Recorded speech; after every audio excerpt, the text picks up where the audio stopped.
What bloody evidence!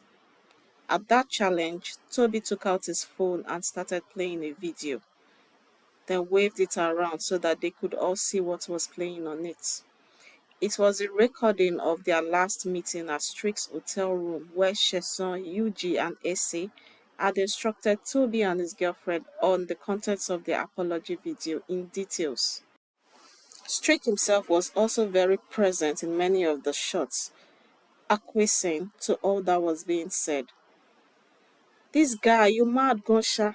So you were stylishly recording us that day?" Strick vocalized the shock and disgust at Toby's action. The other man only laughed some more. "Why won't I? You think I am dumb and will just let my girl and I be used like that for nothing? The joke's on you, bro. Like I said, you have 24 hours to pay me my money or everything will be exposed."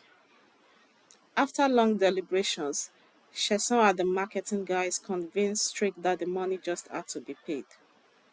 "We can't afford to let that mofo ruin everything that is already working out so well. Let's just pay him off. You will make that money 100-fold in a twinkle, trust me," Sheson said out of Toby's earshot. The transfer was made right there and Toby asked to delete the evidence. Afterwards, Strick demanded, "Oh yeah, show us the apology video and let your girl post it right now." "We've not done the videos yet. We will do them and send to you when we get home." Sheson and Strick wanted to protest to that information from Toby, but the presence of his goons deterred them. They let him and his girlfriend live with their strange companions. "See Toby, see small Toby oh. Sheson, this boy that I knew when you picked him up from the streets to help his life. It is the same Toby that is blackmailing us like this. I don't blame him, Sha. We should never have trusted him and made him part of this plan." And so they waited for feedback from Toby and his girlfriend on the apology video. They waited and waited. Hours rolled into hours. Sheson tried calling Toby severally, to no avail. He had said the video would be done immediately they got home, and they expected they would have gotten home for some hours now. "How long do they need to do a simple apology video?" Strick cried out in frustration. By the time it was midnight, they all had to disperse, with Sheson promising that he would continue to follow up with Toby and ensure the video was posted. But when they finally heard from Toby the next day, it was shockingly with more demands. "I don't change my mind. That 20 mil are too small. Before I give my girlfriend a share and also the 3 guys working with me, what is left?" he announced in the voice message Sheson forwarded to Strick. "I want $100,000. Of course, you fit give me the equivalent in Naira." Strick almost lost his head at that instant. He flung his phone away, yelling, "What the heck is this? What the heck is this?"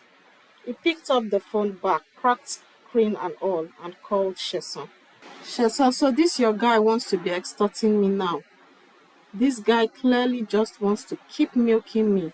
He's obviously never going to stop," he lamented.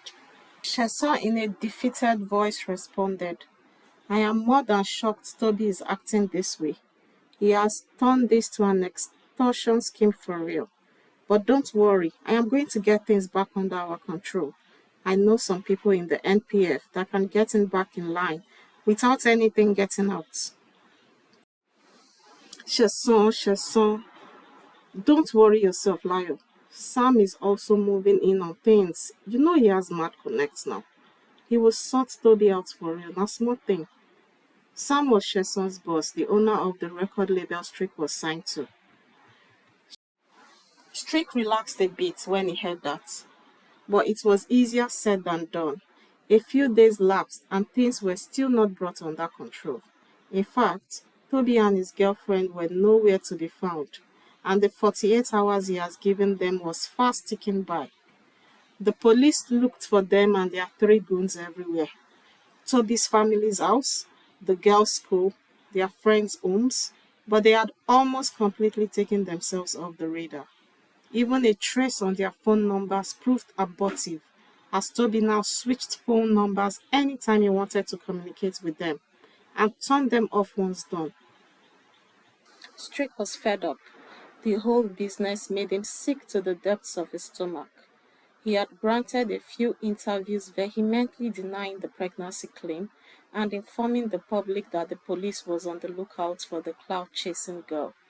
But he was not at rest, knowing that at any minute, Toby and her could go public with the whole truth. The fact that his name was still hot on the trends, his streams massively growing, and the mega international record deal looming did not console or make him feel any better. It was all no longer worth it. What will people say when they learn we planned the whole thing for cheap publicity? How will the world see me? I will be known as a complete fraud, he thought to himself as he sat alone in the dark in his living room, ruminating over the whole predicament. I will probably be cancelled forever.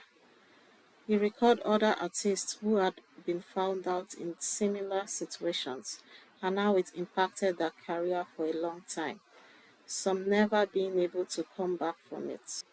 But if I am going to go down, I have to go down on my own terms, not someone taking me down or blackmailing me into the hole, he resolved. I have to come out clean to the public. He started to put a call through to Sheson to let him know his decision, but changed his mind.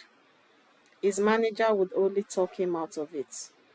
At that moment, he just wanted to do the right thing and wanted to get it done before his nerves failed him.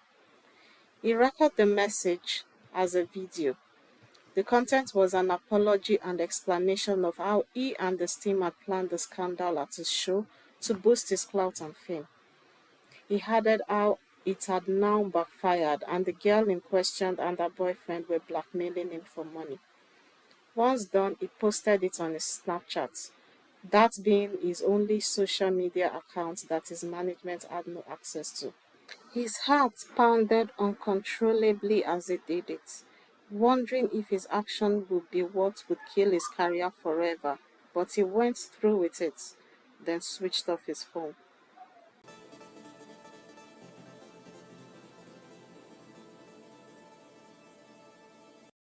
Strick was downing glass after glass of straight vodkas, trying to induce mindless stupor when a series of loud bangs and peals of the doorbell reverberated through his apartment. There was no one in the house apart from him.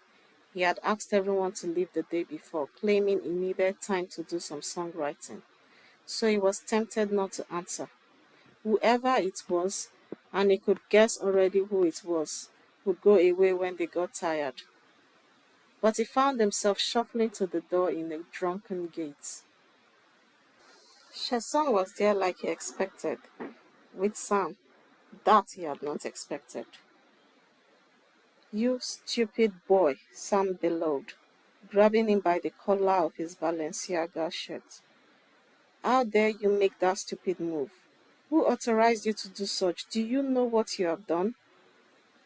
Why didn't you talk to me before doing this, Enlayo? What were you thinking?" Sheson was saying at the same time. Strick tried to brush Sam off his body. "I did what was right. This is my career, and I'm tired of being told how to run it. Everything I have been told to do on this plan, I did. Now see where it has gotten me. I have to set things right. Get off me, man." "Your career but my funds. All the money I have invested in you over the years. Now that it is looking like things are about to pay up big, you go and pull this stupid move jeopardizing it all. I will sue your ass for every penny you are costing me," Big Sam threatened. "You think what was happening to you before was bad?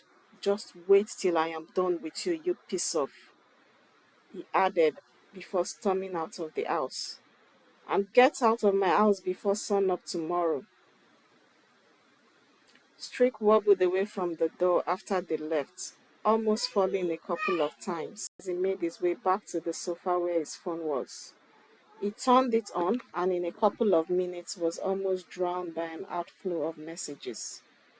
Everywhere on social media and even offline, people were vilifying him for what he did. They saw his publicity stunt as taking Nigeria's and in fact the whole world for fools. The hate was humongous. Tears streaking down his face, Strick was certain now that it was all over for him. Indeed, over the next 24 hours, things went from terrible to super terrible for him.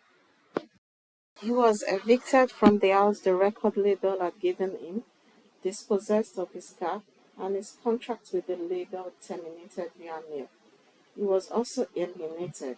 His management and marketing team dissociated themselves from him.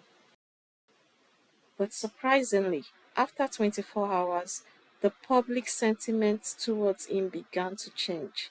People started commenting on how it was good he owned up to what he did. Then suddenly he was being celebrated for it.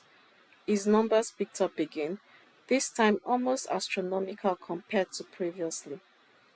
People wanted to compensate him for doing the right thing, felt sorry for the fact that his record label had let him go, and wanted to help him back on his feet. From most hated, he went to most celebrated in the blink of an eye, trending much more fiercely than before, but now in a good way. A fan base streakers also emerged and grew very fast to become an army. This fan base took it upon themselves to find Toby and his girlfriend and handed them over to the police. Only a small portion of the 20 million naira ransom was found with them though, barely 2 million. But Strick agreed to let them go after they tendered a public apology. But the least expected and most amazing thing that happened was the international record label sending him a follow-up mail, this time expressing very firm intentions to bring him on board their label and inviting him over to New York to discuss terms. Hmm, doing the right thing pays after all. Strick smiled to himself as he read the invitation. Doing the right thing pays.